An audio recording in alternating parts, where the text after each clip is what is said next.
दानवीर कर्ण को कौन नहीं जानता। दानवीर कर्ण कुंती का पुत्र था। पांडु के साथ कुंती का ब्याह होने से पहले ही इसका जन्म हो चुका था। लोक लज्जा के कारण उसने यह भेद किसी को नहीं बताया और चुपचाप एक पिटारी में रखकर उस शिशु को अश्व नाम की नदी में फेंक दिया। इसके जन्म की कथा बड़ी विचित्र है। आइए इस कहानी में अब दानवीर कर्ण की जन्म की कथा को स्पष्टता से बताता हूँ, तो वीडियो को पूरा देखिएगा और वीडियो को लाइक कर लीजिएगा अगर आपको ऐसी कथा में इंटरेस्टिंग हो तो। राजा कुंती भोज ने कुंती को पाल पोस कर बड़ा किया था। राजा के यहाँ एक बार महर्षि दुर्वासा आए। कुंती ने उनका बड़ा सत्कार किया और जब तक वे ठहरे उनकी सेवा की। इसकी इस श्रद्धा भक्ति से प्रसन्न होकर महर्षि ने उसे वर दिया कि वह जिस देवता को मंत्र पढ़कर बुलाएगी वही आ जाएगा और उसको संतान भी प्रदान करेगा। कुंती ने नादानी के कारण महर्षि के वरदान की परीक्षा लेने के लिए सूर्य भगवान का आह्वान किया। बस उसी क्षण सूर्यदेव वहाँ आ गए। उन्हीं के सहवास के कारण कुंती के गर्भ से कर्ण का जन्म हुआ। जब कर्ण का जन्म हुआ तो पिटारी में रखकर इस शिशु को उसने फेंक दिया। तो वह पिटारी बहती हुई आगे पहुंची। वहाँ अधिरथ ने कौतूहल से उसे उठा लिया और उसे खोलकर देखा तो उसमें एक जीवित शिशु देखकर वह आश्चर्य करने लगा।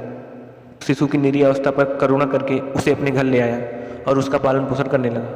उसने उसे अपनी संतान समझा। बालक के शरीर पर कवच कुंडल देखकर उसको और भी अधिक आश्चर्य हुआ और तभी उसे लगा कि वह बालक कोई होनहार राजकुमार है। तो उसने उसका नाम वसुश्रेण रखा। वसु का अर्थ है धन, कवच कुंडल रूपी धन उसके पास था। विधाता ने उसको इसे नाम दिया था, इसलिए उसका नाम वसुसेन उचित भी था। सेन जब कुछ बड़ा हुआ तो उसने शास्त्रों का अध्ययन करना आरंभ कर दिया। वह सूर्य का उपासक था। प्रातःकाल से लेकर संध्या तक वह सूर्य की उपासना ही किया करता था। वह दानी भी बहुत बड़ा था। उपासना के समय कोई भी आकर उससे जो कुछ भी मांगता था वह बिना हिचकिचाए उसको दे देता था। वो नहीं था, उसका गौरव तो दानवीर घराने में ही था और वह अपने कृत्यों से उसने वास्तव में सिद्ध भी कर दिया कि वह दानवीर था। उसके समान दानी कौरव और पांडव में कोई और नहीं था। उसका परिचय तो हमें उस समय मिलता है जब इंद्र ब्राह्मण का वेश धारण करके उसके पास अब उसकी अमूल्य निधि कवच कुंडल मांगने गया था। उस समय कर्ण ने देवराज का स्वागत भी किया था और साहस अपने कवच कुंडल उतार के दे दिए थे। करते समय अपने हित या अहित विचार वह नहीं करता था। यद्यपि सूर्य भगवान पहले उसे मना कर चुके थे कि वह इन कवच कुंडलों को किसी को भी न दे, लेकिन दानवीर कर्ण किसी याचक को निराश करके वापस लौटाना तो जानता ही नहीं था। कर्ण के इस साहस के कारण ही उसका नाम वैकर्तन पड़ा था। यदि इस कवच कुंडल को वह नहीं देता तो कोई भी योद्धा उसे युद्ध में कभी भी परास्त नहीं कर सकता था। और इंद्र ने उसका कवच कुंडल अर्जुन के हित के लिए ही मांगा था, क्योंकि इनके बिना अर्जुन कभी भी उसे हरा नहीं सकता था। फिर भी इसके उस अद्वितीय गुण से प्रभावित होकर इंद्र ने उसको एक पुरुष घातनी अमोघ शक्ति दी। उस शक्ति से सामने के योद्धा किसी भी हालत में जीवित नहीं बच सकता था।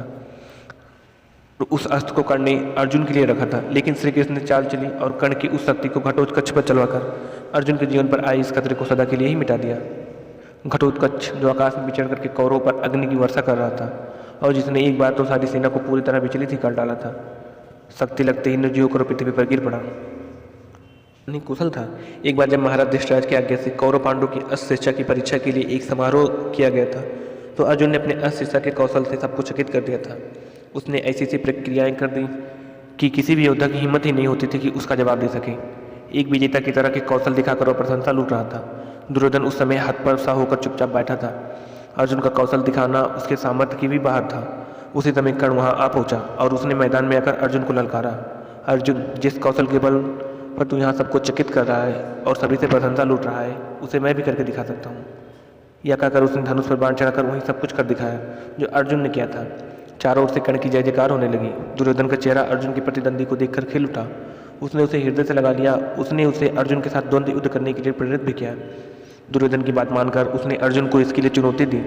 अर्जुन द्वंद्व युद्ध के लिए तैयार हो गया। अब झगड़ा बढ़ने की आशंका थी, इसलिए कृपाचार्य ने बीच में हस्तक्षेप करते हुए कहा कि राजकुमार के साथ सिर्फ राजकुमार का ही द्वंद्व युद्ध हो सकता है। चूंकि कर्ण सूत के द्वारा पाले हुए हैं, इसलिए इनके गोत्र कुल आदि का ठीक ठाक पता न होने के कारण इनको अर्जुन से द्वंद्व युद्ध करने का अधिकार नहीं है। हल नहीं कर सकता था।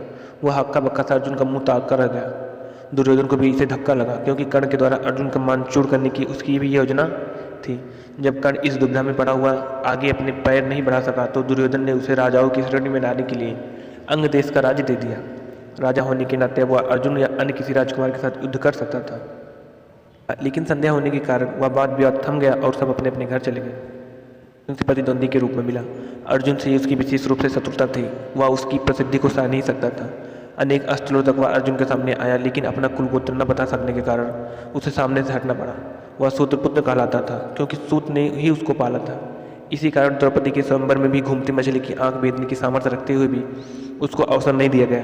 स्वयं द्रौपदी ने ही उसे सूत्र कहकर अब उसका अपमान किया था और उसकी पत्नी बनने से इनकार कर दिया था। सूत्रपुत्र को क्षत्रिय करने का उरण करने का अधिकार नहीं है। ये शब्द सूल की तरह उसके हृदय में चुभ गए थे और वह लहू की घूंट पीकर अपने स्थान पर आ बैठ गया। लेकिन द्रौपदी के प्रति उसकी घृणा इतनी बढ़ गई थी कि वह भरी सभा में दुशासन ने द्रौपदी को नंगा करना चाहता तो उसने इसका तनिक भी विरोध नहीं किया था, बल्कि द्रौपदी की हंसी उसने ही लड़ाई थी।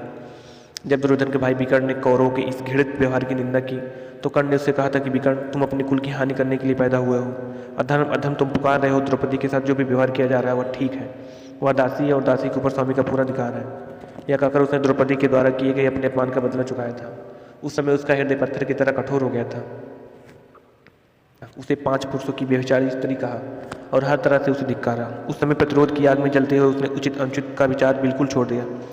द्रौपदी को नंगी देखने और दिखाने की उसकी इच्छा थी। इससे स्पष्ट होता है कि कर्ण प्रतिरोध की भावना के आगे सत्य, न्याय और धर्म की भावना को भी पूरी तरह भूल जाता था। यह उसके चरित्र की दुर्बलता ही है। कर्ण स्वभाव से कुटिल भी था। वह दुर्योधन को इसी प्रकार कुचक रचने की सलाह दिया करता था जैसा शकुनी देता था। जिस समय जुए में हारकर पांडव वनवास के लिए चले गए और द्वैतवत में अपना समय काट रहे थे, उस समय कर्ण और शकुनी की बातों में आकर ही दुर्योधन अपने परिवार के साथ पांडवों को चिढ़ाने के लिए पहुंचा था। लेकिन यहाँ चित्रसेन नामक गंधर्व ने इनका सामना हो गया, जिसमें भीषण युद्ध हुआ। गंधर्व राजा ने अपने पराक्रम से सबको परास्त कर दिया और परिवार सहित सभी ने उसे बंदी बना लिया। अपना प्राण लेकर युद्धस्थल से भागी गया था। फिर युधिष्ठिर के कहने पर, अर्जुन के भी प्रयास करने पर चित्रसेन ने दुर्योधन आदि को मुक्त कर दिया। कर्ण अहंकारी भी बहुत था। उसने उसे पराक्रम पर बहुत घमंड था और बार बार दुर्योधन को पसंद करने के लिए वह कहा करता था कि वह एक क्षण में ही अर्जुन को मार गिराएगा। इसके लिए भगवान परशुराम द्वारा सिखाए गए अपने अस्त्र कौशल की दुहाई देता था।